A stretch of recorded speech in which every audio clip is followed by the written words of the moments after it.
Hey guys, it's Corey B, aka Binger, and I'm back for round 2 of hacking the SNES Classic. In my earlier video, I showed you how ridiculously easy it is to hack this little piece of hardware, and today I'm going to show you how to add games to it that aren't SNES games. You can add NES games, Game Boy Advance, Sega games. You can even add N64 games, but I'll tell you why you shouldn't. So stick with me here. Follow along.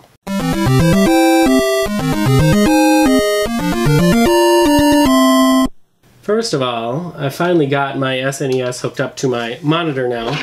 If you want to put Game Boy Advance, NES, any other ROMs on this machine, all you do is drag and drop, just like I showed you in the first video.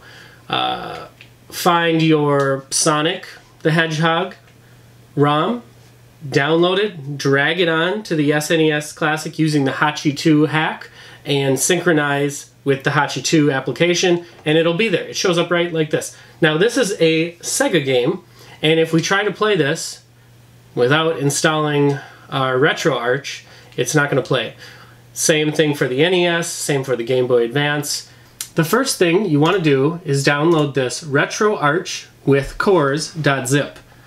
This, the RetroArch has all the cores in it that you're going to need to play all the other games. Pretty much your emulators for your NES, your Sega, your Game Boy Advance, your N64. It even has some, I believe, MAME emulators built in, so you can emulate arcade machines.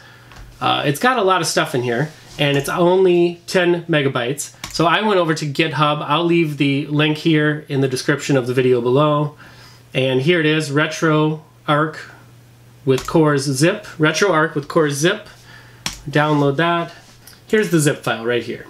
So once you have this zip file on your computer, you turn on your machine, and like this green light right here says that the Hachi 2 is connected to my SNES Classic. We drop it on here just like we would a game, and this is going to give us some options. I clicked the extra space option. When you do click it, it gives you a warning that said this is experimental and it might mess with your SNES Classic.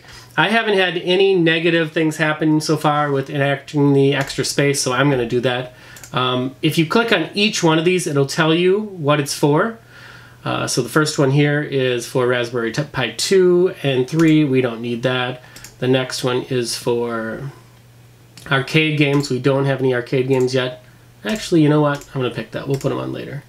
Game Boy Advance, definitely do that. Sega Genesis. 64. Now, I tried the 64 games already, and they, for a couple reasons, did not work. Number one, you don't have a joystick on this. There's no joystick like you have on the N64 controller. And number two, even some of the most basic games ran super, super slow. So I'm not going to install the N64 core this time. What do we got next? We've got... we're going to take that out. Game Boy Advance, we want to keep that.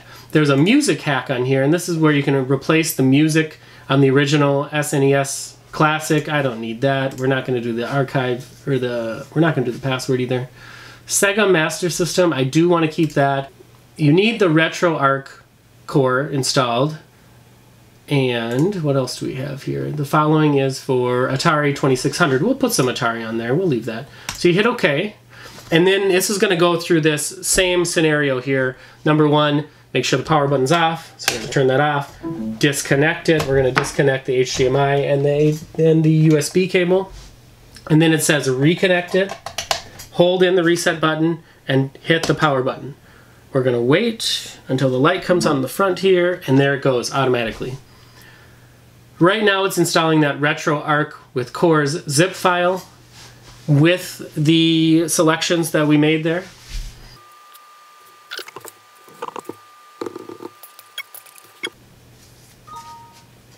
And there it says it's all done. The green light is back on here. It says 123 games selected, and we're using 88.4 megabytes of 249 megabytes available. Not even half. And if we plug it back in here now, reset it, we're going to flip back over to... So let's go into that NES folder that we just had open, and let's select the first one. And there it is. Arkanoid is working because of that retro cores with zip.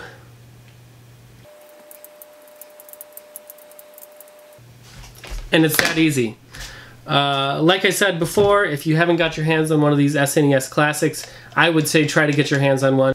That's it today, guys. Thanks for watching. See you later.